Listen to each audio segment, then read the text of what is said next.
Mais non, c'est pas la cravate à Trump, c'est la mienne. Ça fait juste 10 ans que cette cravate. J'ai pas attendu Trump pour mettre cette cravate. Mais oui, vous êtes jaloux, je comprends. Rav, tu es tout, président. Top. Yalla.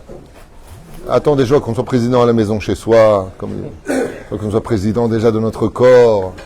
On veut diriger le monde alors qu'on n'arrive même pas à diriger nos pulsions. Tov, yalla. Nous sommes aujourd'hui Boker Tov d'abord. Voilà, Taïchou. Voilà, le jeudi 7 novembre et le 6 du mois de Marcheshvan, Yatikouéjik. Alors, je suis racheté par notre ami que je viens d'apprendre au bout de 15 ans que je te connais que tu étais Ashkenaz. Chaim Ayman. Je savais pas. C'est moi qui t'ai marié? Ah, voilà, parce que sinon je serais à l'Aktuba, j'aurais vu que c'était Ashkenaz. Shem Rechotra. Qu'est-ce qu'il y a? Tzaddik. Il est converti. Ouais, non, mais c'est ça en plus, parce qu'il a tout d'un sfarad. Et c'est top. Je suis racheté pour l'élévation de ton papa Chaim aujourd'hui. Yehuda ben Naftani. Roi Hashem, Tenachenu Began Eden Elyon. Bezrat Hashem. À mon mari, papa, papi, que ton âme s'élève au Gan Eden. Tu nous manques à tous. Bon, c'est un message que tu as laissé avec ton épouse pour ton papa, que Dieu repose son âme. Je me rappelle quand tu étais allé le rejoindre en France, parce qu'il était en France et malade. Et après que tu l'aies vu, il a rendu son âme. Et Bezrat Hashem, que le mérite de tes mitzvot, hein? Je sais pas? Ah, il n'était pas malade, t'es arrivé, il est parti. Bon, au moins tu l'as vu avant de partir. Roi Hashem, Tenachenu Began Eden, tu as beaucoup de mérite. Tu vis en Israël, c'est déjà un énorme mérite. Tu es pratiquant, religieux, ta femme Al-Kissou, vous êtes snouim, vos enfants sont éduqués sur le chemin de la Torah. C'est une assurance vie pour celui qui part de ce monde. Et je vous affirme que ce que je vous dis est tellement vrai que si tout le monde le savait, on ferait très attention d'avoir des enfants sur le chemin de la Torah des Mitzvot. D'ailleurs, j'aimerais dire à cet insu quelque chose, avant de commencer le shiur. Quelque chose qui me tient à cœur. Je suis un petit peu désolé de le dire, mais ça me fait vraiment beaucoup de peine de voir des parents qui veulent absolument leurs enfants dans la Torah, alors que les mamans, sans les juger, je dis simplement des faits, que les mamans portent des pantalons avec des jupes transparentes dessus, qu'on ne montre pas un exemple à suivre, mais on dit aux enfants, vous soyez religieux. Sachez une chose, c'est comme cette personne qui a divorcé sans la juger. Et puis elle laissait refaire sa vie, donc elle rentre des hommes à la maison, et puis sa fille a eu 15-16 ans, elle a amené un copain. Non, t'amènes pas ton copain. Mais maman, toi t'amènes des hommes. Il faut comprendre que l'éducation, c'est un exemple à suivre. Et quand on veut des enfants dans la Torah, on joue pas le datiloni. Je mets un pantalon, mais j'ai une jupe dessus un peu courte. Ou alors, je vais à la piscine mélangée parce que, oh, ça va, je suis en vacances. Mais t'aimes pas qu'après tes gosses, ils aillent en boîte de nuit. Tu peux pas leur dire, faites ce que je dis et ne regardez pas ce que je suis. C'est pas ça l'éducation. Et vraiment, j'en profite pour le dire parce que, autour de moi, je vois des choses, et puis après, les gens viennent me voir, vous pouvez parler avec mon fils, il est en train de descendre, mais toi, qu'est-ce que tu fais de la journée? Qu'est-ce que tu regardes sur ton portable? Où tu vas dans la journée? Avec qui tu parles? Faites très, très attention à cela, parce que, Béhémet, l'éducation, c'est l'exemple à suivre, et si on veut un enfant qui n'est pas un téléphone cachère, il faut que le père et la mère n'aient pas un téléphone cachère. Donc, on ne peut pas dire, moi j'ai, toi t'as pas. Non, sois pas ce que je suis. Nos enfants ne sont pas là pour régler les échecs de nos vies. Vraiment, faites très attention, parce que plus ça va dans le temps, et d'ailleurs, c'est en relié au shiur, vous allez voir de quoi on va parler aujourd'hui, parce que j'ai réfléchi en allant dans la cuisine, de quoi j'avais parlé ce matin, je n'ai pas dit que j'ai rien, donc je me suis dit, je vais trouver une idée, parce que je fais tellement de cours que si je te prépare, je n'aurai pas le temps. Mais la reine Bezrat Hashem, pour ton papa, ce shiur, et bien sûr pour tous nos chayalim, pour tous nos otages, pour toutes les personnes blessées, les personnes malades.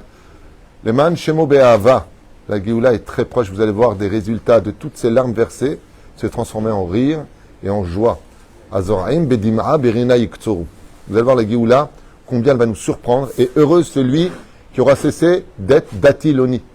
C'est-à-dire que la Rzik Mahamad, depuis le 7 octobre, beaucoup de femmes ont pris sur la tsinu, beaucoup d'hommes ont pris sur le Shabbat et Tfilin.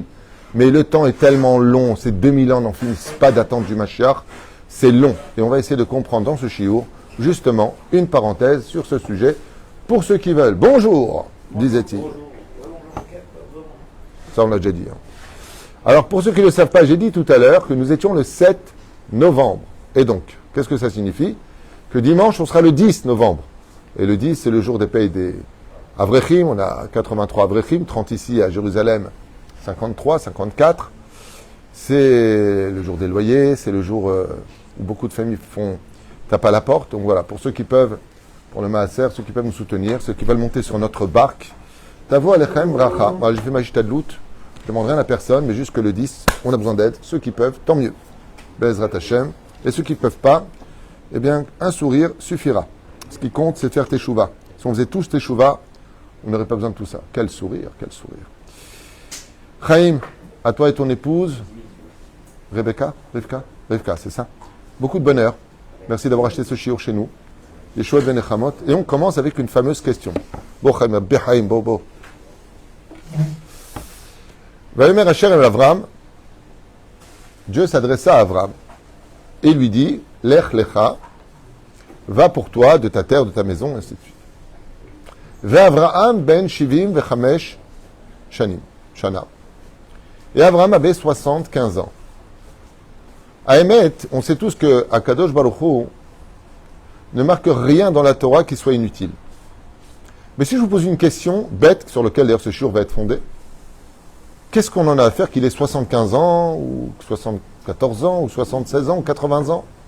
J'ai pas compris. Qu'est-ce que la Torah veut-elle nous lancer comme message universel et éternel pour nous dire qu'il a 75 ans? Ma'inyan shel shivein vechamesh shani. Il existe de multiples explications à cette question. Et nous, avec l'aide d'Hachem, on va en donner 4. Je me suis dit, peut-être 5, peut-être 3. On verra le temps qui nous est donné. On va donner déjà 4 explications. Pourquoi je dis 4? Parce qu'à l'instant, je viens de chercher dans ma tête, pendant que je vous parlais, des références de ces explications. Donc, j'en ai trouvé 4 en un instant. Donc, on va les partager ensemble. La première à retenir, c'est le mot Lech Lecha. Ça fait combien, Gematria? Lech Lecha. Lamed 30, Chaf, ça fait 20, ça fait déjà 50.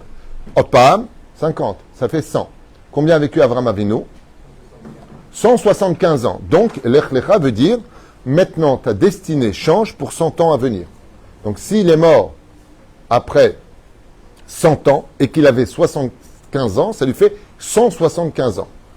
Et la Torah va nous apprendre quelque chose de révélateur. La vie d'Avraham aura 3 stations différentes. De 0 à 75 ans, c'est une station. De 75 ans à ses 100 ans, c'est un renouvellement de sa vie, comme le dit la 22e Mishnah du 5e chapitre de Masechet Avot, Ben Mea ki ilu met ou batel mina olam. C'est comme si qu'il était mort et annulé de ce monde. Ça veut dire quoi? Ben, ça veut dire qu'Avraham Avinu, à l'âge de ses 100 ans, était considéré comme étant mort et annulé de ce monde. Pourquoi? Parce que pour se renouveler, il faut être capable de mettre son passé au cimetière. Il faut arrêter de vivre avec, de le traîner avec lui, de le dégrainer avec lui. Arrête de marmonner ce passé. Quand tu fais tes chouvats, Dieu ne rappelle pas ton passé. Alors arrête de le rappeler constamment. Keilu met, Avraham meurt. Je vais expliquer plus exactement les mots. Pas Avraham, je me suis trompé. Avraham meurt à 100 ans, Avraham naît à 100 ans. Et qu'est-ce qu'on fait à un enfant qui vient naître? 2 choses. Circoncision, et on lui donne un nom. À 99 ans, jusqu'à 100 ans, Avraham fait la circoncision comme une nouvelle créature, et on lui donne un nouveau nom. Le Otimcha Avraham, qui est Avraham Shemecha, ton nom sera Avraham, dans le Brit Ben Amitarim. Avraham devient un nouveau personnage, le père des Hébreux. Et ça, c'est très important de le retenir. Donc la Torah veut nous dire qu'il y a 3 vies dans celle d'Avraham. Une vie intermédiaire où Dieu s'adresse à lui, mais il reste incirconcis. Il reste dépendant de Avraham. Et la question, c'est de savoir, dit le Zohar HaKadosh, qu'est-ce que c'est Avraham? Avraham, c'est celui qui respire l'atmosphère du Dor à Plaga et du déluge. Donc Avraham reste impur parce qu'il n'a pas la Brit Mila et parce que ce qu'il respire, sa Neshima, est empreint de l'influence de cette atmosphère sur terre qui est celle de la révolte contre Dieu. Nimrod est toujours vivant, il est face à Avraham. Et ça, c'est très important de retenir, car quand tu respires une atmosphère impure, la semence que tu gardes en toi est impure. Je vous donne un exemple simple et rapidos de la Castiglianos. Tu regardes un film, tu vois une femme qui te plaît, une actrice, ensuite tu vas avec ton épouse, sache que cet enfant qui va naître de cette union a 2 mamans. La maman biologique et celle de ta pensée. Ça s'appelle d'ailleurs en hébreu Ben Temura. Ça veut dire, bah oui, qu'est-ce que c'est Rouven quand il va naître? Les Chachamim nous disent, Yaakov pensait être avec Rachel, il était avec Léa. Donc dans sa tête, il était avec Rachel. il a créé un bgam, il a créé un défaut dans l'âme de Réhouven. C'est pour ça qu'il dépassera sa couche. Et que Réhouven perd son droit d'aînesse, sa royauté, la Lévia, la Keuna, il perd tout. Lama. Parce qu'il est né avec un défaut. On ne se rend même pas compte combien, quand on va avec son épouse, si notre esprit est impur, l'esprit est relié à la semence. Et c'est pour ça que c'est très important de prêter attention à cela. Et Avram Avinu, pour que Dieu le protège de cela, étant donné qu'il respire une atmosphère impure, il va faire en sorte que Sarah ne puisse pas avoir d'enfant. Hormis le fait que Dieu aime les prières des femmes qui sont simples, ce que tu veux. Donc Agar va prendre cette place et qui va naître de cela? Qui va prendre malheureusement cette pollution? Ishmaël. On retrouve ce même dessin avec Rivka. Pourquoi est-ce que Rivka, alors que Yaakov a été conçu en premier d'Irachi, mais pourquoi c'est Esav qui sort en premier? Parce que malheureusement Rivka vient de la maison de Bethuel et de Lavan. Ce qui fait que dans sa matrice, des pustules de virus impurs se trouvaient dans sa matrice. Donc il fallait d'abord passer la serpillière, Esav, pour laisser passer le roi Yaakov. Comme ça disait Chachamim, c'est pas de moi. C'est là. Comme ça disait Chachamim. Il devait prendre l'impureté avec lui, donc il a nettoyé un petit peu le couloir, et ensuite est né le prince de la Torah, j'ai nommé Yaakov Avinu. Première explication, Hazak ou Baruch. Deuxième explication. Et cette explication-là, elle nous concerne tous en 2024 de l'ère vulgaire, tous les jours. Si je m'en réfère, Ekev, au mot Ekev qui est employé pour... Ekev veut dire, depuis le jour où tu vas travailler. D'accord? Ekev, ça fait combien en Gematria? Aïn, Kouf, Bet. 172. De là, Midoraita, le Midrash, Tanchuma se base sur le fait de dire qu'Abraham a fait tchouva à quel âge? À 3 ans, puisqu'il a vécu 175 ans. Ekev avata et Hashem Elokecha. Par le fait que tu aies travaillé l'Éternel ton Dieu, le mot Ekev, c'est un clin d'œil, il n'y a pas que ça. Hein. Où est-ce qu'on en va? Vavraham, Zaken, Ba Bayamim. Le mot Ba, ça fait combien en Gematria? Bet, Aleph. Ça fait 3. Ba Bayamim veut dire que pendant 3 quoi? 3 ans, il n'a pas travaillé Dieu. Ba Bayamim, encore un remez, qu'à l'âge de 3 ans, Avram Avinu a fait enfin de tchouva. Donc, dans le tachlès des choses, il y a une question énorme qui se pose ici. Si Avram Avinu, en tant qu'enfant, et que tout le monde connaît le Midrash, il a dit, bon, le monde ne s'est pas créé tout seul, Avram faisait partie des gens un peu intelligents de ce monde, hein, quand même. Il n'est pas comme certains scientifiques qui jouent les intellectuels, le monde s'est créé tout seul. Lui, il est conscient que qui dit création, dit créateur. Les gens, ils sont un peu intelligents quand même sur Terre. Hein, de dire que ma cravate rouge s'est créée toute seule, hein, qu'une bobine de fil est tombée comme par hasard exactement dans le chat de l'aiguille, et que l'aiguille elle s'est mise à tricoter, faire ceci, le nœud.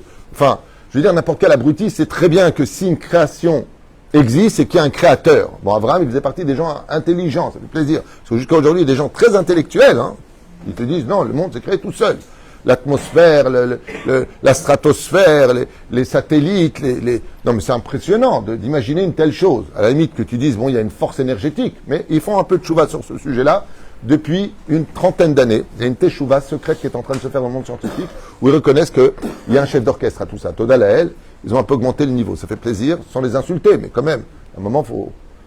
Enfin, Dieu a toujours dérangé tout le monde, c'est fou, parce que qui dit Dieu dit automatiquement donc souveraineté, qui dit souveraineté dit soumission, et ça les dérange. Enfin bon, c'est un sujet pour lui-même qui ne nous concerne pas.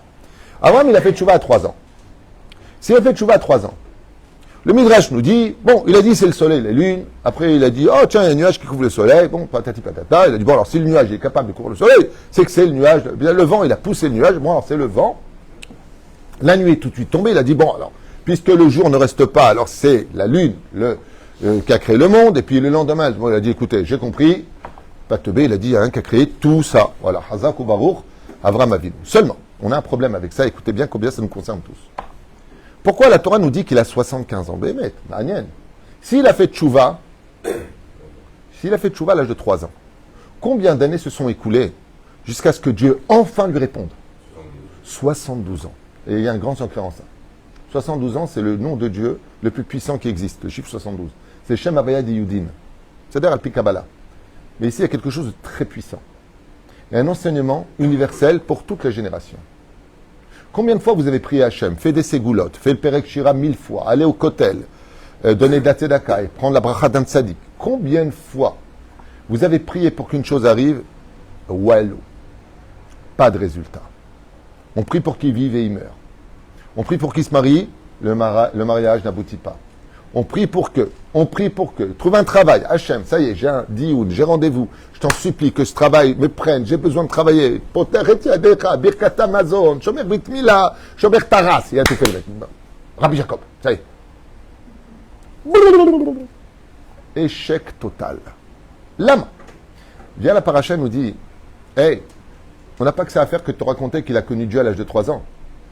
Et qu'à l'âge de 3 ans, l'histoire de la fameuse boutique de son père, Terach, avec plein de statues, qu'il a jeté le couscous ou le riz, peu importe, et qu'après il a cassé toutes les statues de son père, après il a mis dans les mains de la grande statue, et que son père lui a dit, hey, qu'est-ce qui s'est passé dans ma boutique? Oui, mon oseille.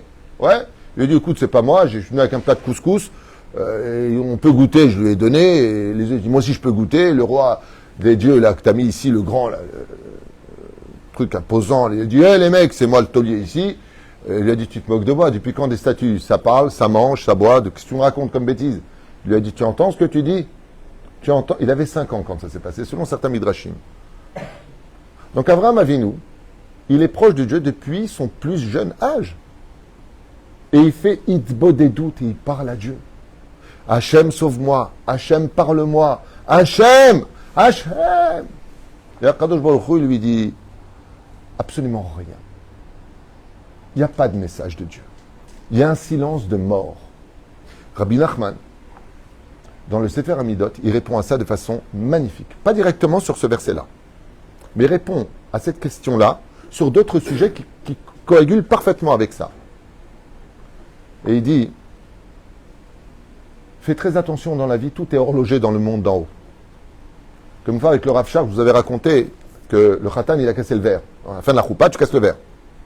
Il casse le verre il glisse, il ne se casse pas. Il ramène le verre. Il tape, il ne se casse pas. Les parents, ils se regardent, peut-être que c'est un signe. Il dit non, c'est un canard. Stop. Il recasse le verre, il n'y a rien à faire. Le verre ne se casse pas. Alors, c'est peut-être une blague, c'est un arcoro, tu sais, les verres durs comme ça. Ouais. Comment tu dis? Les verres du roc, ouais, tu sais, ils sont durs ceux-là. On va mettre ça. Hein. À ce moment-là, le Khatan, il regarde la Kala regarde le Khatan, ils sont très très mal. Ils sont très très mal parce que il ne veut pas se casser le verre.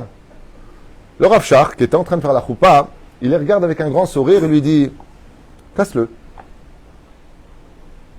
Il dit, est-ce que je répétais la phrase, casse, c'est tout. Et il le casse. Boum. Quand la choupa était finie, ils sont venus voir le Rav Shach après la choupa. Ils lui ont dit, Vodarav, vous pouvez nous expliquer, Makara? Le Rav Shach a donné la réponse que donne Rabbi Nachman. Et le Rav Shach a donné la réponse qui concerne notre question ici. Il leur a dit, chaque chose qui doit réussir ou se briser correspond à un moment précis. Si ce n'est pas le moment, c'est tout. Il n'y a aucun signe de c'est pas bon, il faut vous séparer. Il n'y a pas de rapport avec ça. Même le fait de casser un verre, comme on dit, kola kaval tova. Des fois, il y a des choses qui tardent. Et pourquoi ça tarde? Parce que ce n'est pas encore le moment. Il y a des gens qui sont voués à devenir riches. Mais ils ne vont pas atteindre cette richesse. Vous savez pourquoi? Parce qu'ils vont vouloir se rendre riches avant l'heure. Ils vont tomber dans la malhonnêteté. Rabbi Nachman, il dit, celui qui prend un kavod avant que le kavod ne vienne le prendre, il détruit le kavod, les honneurs qu'il devait recevoir, et il a perdu son monde futur. Chaque chose appartient à un moment précis. Chaque heure correspond à un cycle de la vie. Il y a des livres de Kabbalah qui te disent, par exemple, ne signe jamais un contrat, je dis ça n'importe quoi, hein, mais c'est marqué réellement, le mardi à 10h. Ça ne marchera pas. Mais le mardi à 12h, ça marche.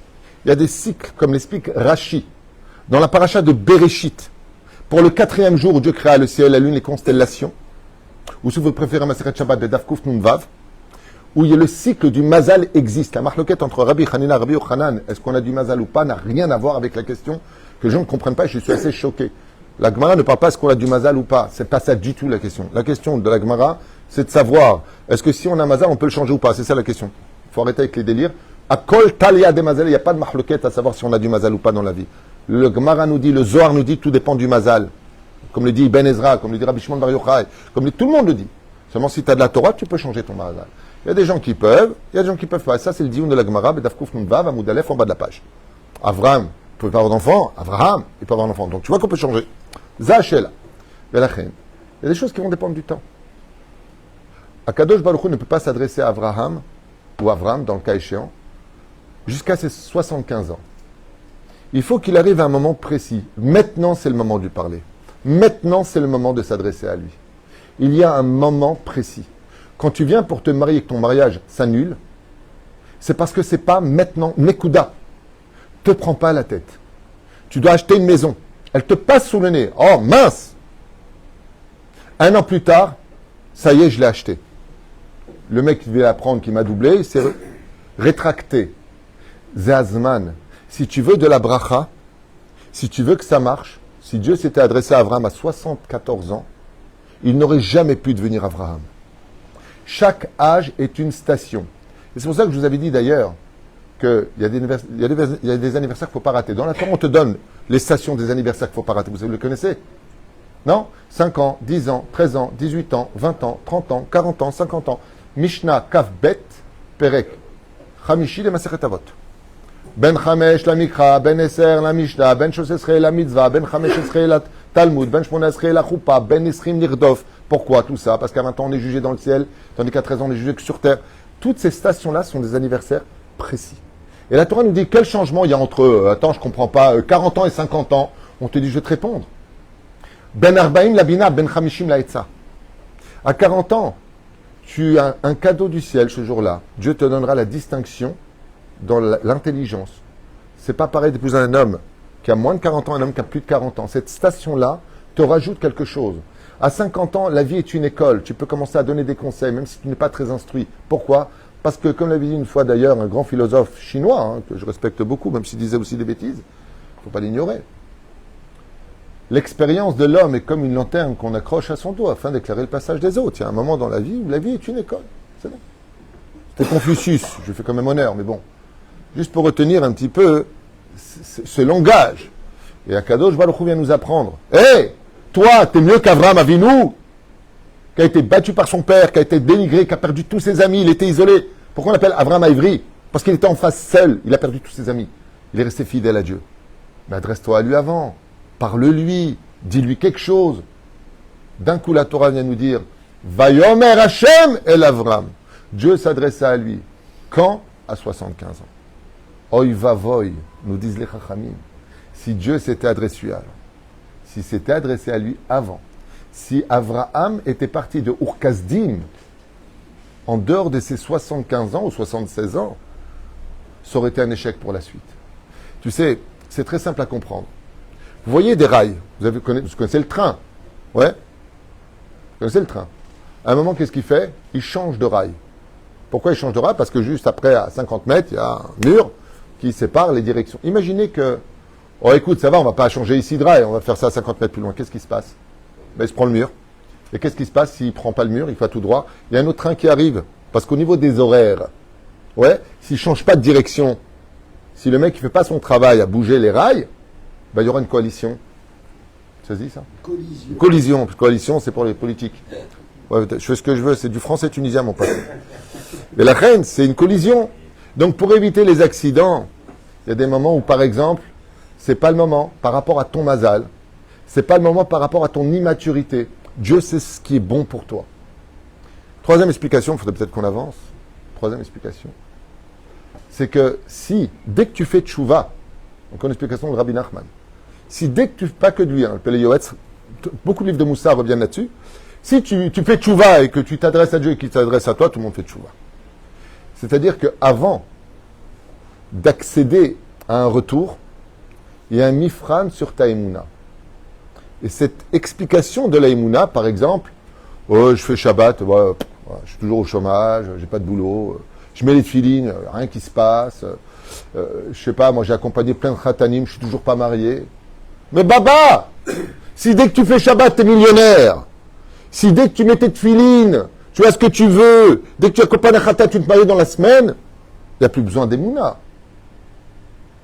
Il y a conséquence égale résultat. Il n'y a pas besoin d'émouna. La émouna, elle est quoi? Elle se garde dans le silence. Vaïdom Aaron. La émouna, c'est quand rien ne va et que je reste heureux. Moi, j'en ai connu des gens qui avaient une vie parfaite. Et qu'est-ce qui parlait de Dieu? Baruch Hashem. Toute la journée. Lo alenu velo alechem. Ils ont commencé à descendre de niveau. Comme ça dit le Zohar HaKadosh. Le Yetzirah, il dit, attends, c'est normal, comme Yov. Pourquoi Yov, il a eu ses épreuves? Il a tout. Tout ce qui touche est de l'or. Et qu'est-ce qu'il fait Job? Il n'y a pas comme Dieu. Ah oui, retire-lui tout. Il a dit, il n'y a pas comme Dieu, donc on peut le garder. C'est Pérouché d'Avar que la Torah vient nous apprendre qu'Avraham est resté fidèle à Dieu depuis l'âge de ses 3 ans. Et pourquoi 3 ans? C'est un événement. Il y en a qui disent 47 ans, peu importe le Midrashim.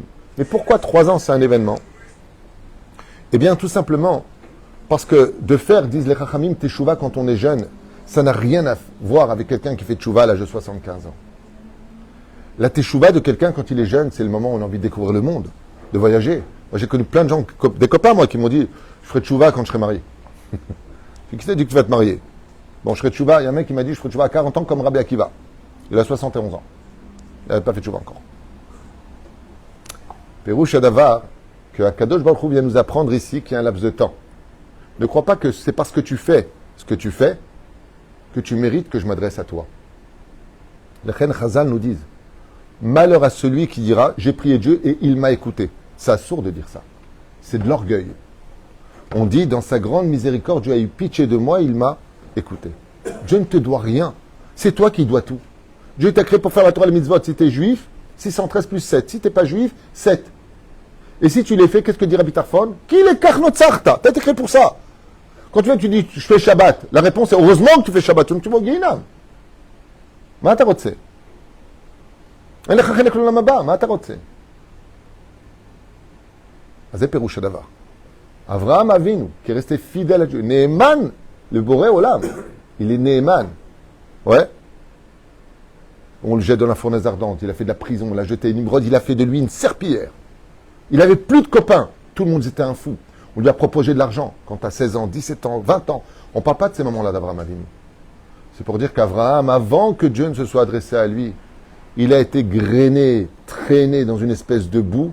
On a envie de dire, mais Dieu, je ne comprends pas, je suis de ton côté, t'es où toi? Pourquoi tu n'es pas avec moi? Dieu dit, je suis avec toi, mais pas pour l'instant. Tiens bon le vent, tiens bas là-bas. Non, tiens bon la barre et tiens bon le vent. Océo. Santiago. J'ai oublié la suite.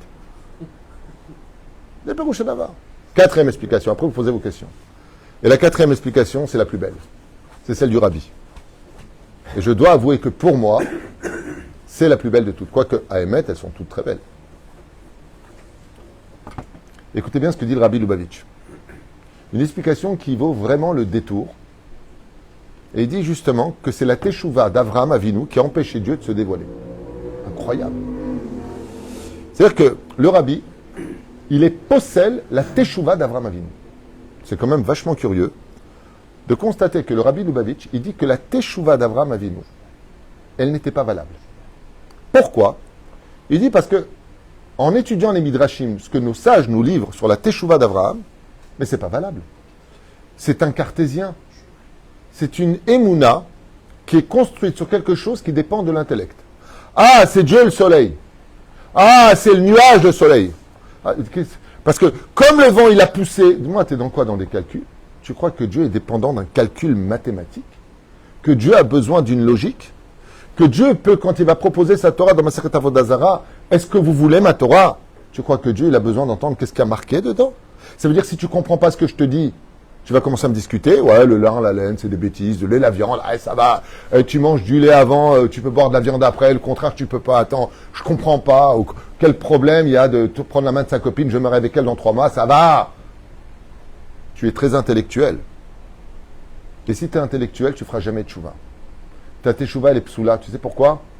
Bon, moi, je suis désolé.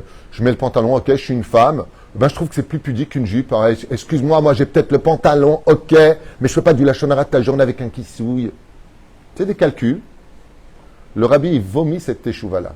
Et il dit, c'est à cause de cette situation qu'Avraham Avinu est resté dans l'absence de Dieu. Comme s'écrit le Rabbi. Jusqu'au jour à 75 ans, la veille, Avraham a dit une phrase, rapporte le Rabbi, et il dit, Arshav evanti. J'ai compris une chose. Et cette phrase de Avraham Avinu va être reprise par le Rambam dans le Mishneh Torah. J'ai compris que je n'ai rien compris. C'est où? Avraham est très intellectuel. Avraham est supra-intelligent. Il a l'intelligence de comprendre que le monde ne s'est pas créé tout seul. Mais il reste dans une logique qui appartient à l'humain, dit le Rabbi. À l'intellect humain. Qu'est-ce qu'on a eu, nous? Qu'est-ce qu'on a dit pour recevoir la Torah? Naaseh venishma. Ben, pour pouvoir faire, il faut d'abord entendre. On a dit à Dieu, on va faire ce que tu dis, sans comprendre. Et après, on aura le droit de poser des questions. Ça veut dire que je m'explique clairement. Alors quoi, on ne peut pas poser de questions? Il n'y a pas d'explication? Si, il y en a. Et tu ne peux les recevoir qu'à une condition. C'est que tu acceptes avec Emouna ce qu'il faut faire. Une fois que tu le mets en pratique, tu as le droit de dire Venishma. Je peux entendre la réponse. Mais si tu dis, je veux entendre la réponse. D'ailleurs, c'est souvent comme ça avec les convertis. Les personnes qui sont en schlaf de conversion. Oui, je peux poser une question, mais je ne comprends pas. Faire attention. Quand on vient pour se convertir, il y a une soumission. Devant les 3 dayanim qui vont te convertir, toi qui veux rentrer sous le dé nuptial des 613 mitzvot du peuple d'Israël, je jure sur moi de prendre les 613 mitzvot de la Torah. On ne te demande pas qu'est-ce que tu en penses, est-ce que c'est normal, comme ces personnes qui me font rire, que j'aime beaucoup, hein, et qui disent, tu sais, tu donnes une halakha, je ne suis pas d'accord. J'adore. Bon, si. Non, mais franchement, je ne suis pas d'accord. Oui, enfin bon, moi, tu sais, Rabbi Shimon Bar Yochai, enfin moi, je ne le comprends pas. Ndora Liana, si tu es digne d'être la poussière de ses pieds dans le monde futur, sois heureux. Non. Par contre, c'est gênant. Vous savez ce qui est très gênant? Tu vas chez le médecin. Monsieur, vous avez ça, allez faire des examens. Merci, merci. Combien je vous dois? Bon, revenez. Écoutez, je suis inquiet. Qu'est-ce que tu dors pas de la nuit? Pourquoi? Le médecin il a dit qu'il était inquiet. Mais c'est incroyable, peut-être c'est un abruti le médecin, peut-être qu'il connaît pas. Bah attends, il a ses diplômes. Mais c'est un médecin. Personne ne discute. Personne. Mais quand tu as un rabbin qui te dit ça, c'est assourd. Ça, c'est lui qui le dit. Excuse-moi, les rabbinim. Je comprends pas, il a aussi ses diplômes. Vezat, Taout, dit le Rabbi Lubavitch. Quand tu veux faire tchouva, il n'y a pas t'es d'accord, je suis pas d'accord. Je comprends. Ah, maintenant je comprends. Alors parce que tu as compris, tu vas faire tchouva psoula. Avraham avait nous dit le Rabbi Lubavitch, jusqu'à ses 74 ans, et un jour avant ses 75 ans, chercher des explications rationnelles à l'existence de Dieu, de la Torah et de ses mitzvot. Et pourquoi, et comment, et parce que. La veille, dit le Rabbi, où il a dit, Arshav 20, la Teshuvah ne dépend pas de l'intellect, mais de l'annihilation de son intellect. Dieu lui dit, Vayomer Hashem el Avram. Maintenant, Dieu il s'adresse à lui. Parce que je vous le dis, je vous préviens à l'avance, chers amis, comme j'ai souvent l'habitude de le dire dans mes cours. Si vous preniez 5 psychiatres, 5 opinions, non juifs, dans une synagogue chez les juifs, il enferme tout le monde. Notre conduite, moi je me rappelle quand j'ai fait tchouva en France, j'attendais en bas, tu sais, que quelqu'un y rentre, il faut rentrer derrière. Ouais. Et à un moment, au bout d'une heure, je disais à une personne, vous voulez pas m'ouvrir la porte? Je savais pas que c'était interdit de le dire à un non-juif. Et il me dit, mais j'ai pas le code. Pourquoi vous me demandez ça? Vous pouvez le faire? Je dis, ah non, c'est Shabbat. Il me dit, c'est quoi? Je dis, ah oui, c'est sabbat. Ah oui, votre fête là, oui, alors? Bah, c'est quoi votre code? Ah, je peux pas vous le donner. Il dit, pourquoi? Je dis, parce que si je vous le donne, c'est comme ce que vous faites pour moi. Mais le mec, il est parti. Il m'a dit, mais vous êtes des fous, les juifs. Non, on ne peut pas étudier là-bas. Pourquoi? Viens, on va dans le salon. Non, on ne peut pas. Pourquoi? Il n'y a pas de lumière. Ah, t'as un problème d'électricité? Ah non, mais j'ai pas allumé. T'as pas allumé quoi? Ben, la lumière. Ben, allume. Ben, c'est pour étudier, ça va, il n'y a rien de mal. Non, mais attendez, mais moi, c'est surtout la fête de Sukkot. Le mec, il a une super villa. Il vit dans une cabane avec les moustiques. Pour un psychiatre, il dit, mais il est fou. Mais va dormir dans ton lit. C'est un truc militaire, ton machin, là, c'est un matelas pourri. Va dormir dans ta chambre. Alors, le matin, surtout avec les branches. Oh là, tu sais, comme ça. C'est les branches. Et attention, à droite et à gauche. Hachem. Avodom. Oh, chi. Le psychiatre, il enferme tout le monde. Hein. Le chapeau dans les synagogues. Non, mais franchement, notre Torah, c'est un truc de malade. Vous venez, je vous ai fait une super pizza. Ah non, t'as mangé de la viande à 2 heures. Ben, ouais, et alors? C'est cachère, hein, vous savez, la pizza est cachère. Non, c'est 6 heures. Ah, d'accord, donc vous mangez pas. Non. Ok. Et vous êtes tous comme ça chez vous? C'est pas logique. Surtout qu'il y en a qui attendent 1 heure. Par exemple, la femme qui est enceinte, elle attend 1 heure. Une personne âgée, faible, elle attend 1 heure. Un enfant pour son éducation, il attend selon son éducation. Il n'y a pas d'heure pour lui, c'est juste de l'éducation. De faire comprendre qu'il y a une séparation entre le lait et la viande quand il a 6, 7, 8 ans. Jusqu'au moment où il commence à comprendre. En fin de compte, on a envie de dire, mais attendez, vous les feuilles, vous n'êtes jamais d'accord déjà dans la halakha. Tu poses la question à 2 rabbins. Pour une question, tu ressors avec 4 réponses. Mettez-vous d'accord. Dans le Talmud, il n'y en a pas un qui est d'accord avec l'autre. Et on te dit, le pire, tu reviens et te dit, ça c'est cachère. L'autre, il te dit, c'est pas cachère. Et le pire, c'est que la Torah, elle te dit, les deux ont raison. Et toi, tu es là. Pourquoi on vous fait ça? On ne peut pas être plus clair, plus net. J'ai entendu quelqu'un qui parlait de sa religion. Il dit, nous, ce qu'il y a bien dans notre religion, c'est qu'elle est claire. Voilà. Tout le monde connaît les versets, tout le monde connaît les chapitres, c'est clair. Mais badaï, tout ce qui est intellectuel, ce qui a été écrit par les hommes, c'est facile à comprendre, c'est facile à noter.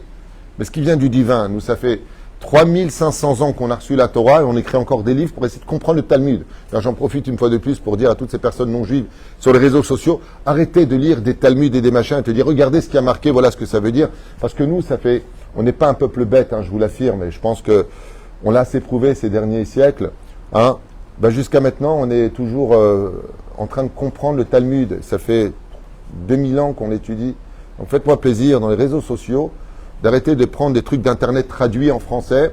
Oui, un juif peut se marier avec une fille quand elle a 3 ans. Un juif, il peut quitter sa femme s'il la trouve plus belle qu'elle. Ça bien qui va. Et ainsi de suite. Arrêtez parce que vous comprenez rien à ce que vous racontez et que ce qui a marqué ne veut pas forcément dire ce qui a la piste qui compte. À part ça,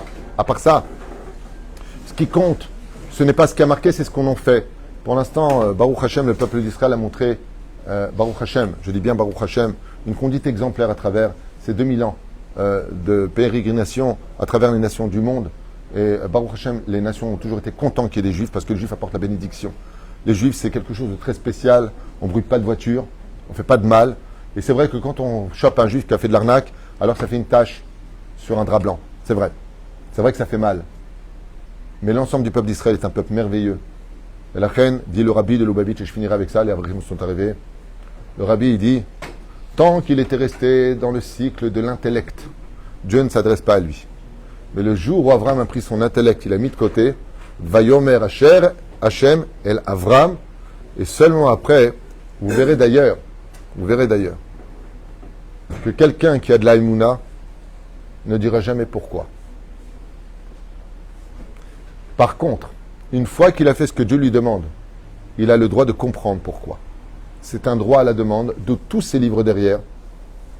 Tous les livres que nous avons à la maison, tellement d'explications sur la Torah écrite et la Torah orale. Blissof, Ve'adayomazé. On pensait qu'après, franchement, le Chafetz Chaim, ça y est, on a toute la Torah dans les mains. Le Rav Ben Zion Abachalou, le Rav Oyerbach, le Rav Eliashib, le Rav Maran Rav Ovadia Yosef, combien de Sfarim, le Rav Messas, le Rav Toledano, Kama Sfarim, et tout ça sur comment faire Netilat Yadayim. Vous savez combien il existe de Shulchan Aruch, de Shutim? Là, ils ont sorti un disque dur. Il y a juste 3000 Shutim. Shut, ça veut dire réponse, question-réponse. Ouais. Sur des lois sur lesquelles du monde entier, de tous les siècles, se sont réunis des rabbanim sur une seule mitzvah de la Torah de comment l'accomplir. Ce qui fait que même si tu veux faire appel à ton intellect pour comprendre la Torah, il te faudra plusieurs réincarnations pour commencer à comprendre la Torah. Et juste que vous sachiez, la Gemara nous raconte que quand Rabbi Yoshua ben Levi à la Vache Shalom, il est monté sur l'ange de la mort pour voir le monde futur, comme ça raconte la Gemara dans Maseret Sanhedrin, okay? Il a vu Rabbi Shimon Bar Yochai sur 13 marches d'Afar Sekim, comme ça il est marqué. Et qu'est-ce qu'il faisait, Rabbi Shimon Bar Yochai, le maître des maîtres? Qu'est-ce qu'il faisait? Il étudiait la Torah dans le monde futur. Alors ne crois pas que si un homme aussi élogieux, qui a compris la Torah comme personne ne l'a compris, Rabbi Shimon Bar Yochai, se retrouve également en Israël, après la mort, il continue à étudier la Torah. Qu'est-ce que tu mêles ton intellect? Au contraire. Vaïsh Moshe Anav Meod. Tu as le droit de poser des questions uniquement quand tu as accepté l'idée de servir Hachem sans comprendre. Parce que même quand tu auras compris, tu seras encore très très loin d'avoir compris. Baruch Adonai Leolam. Amen. Amen.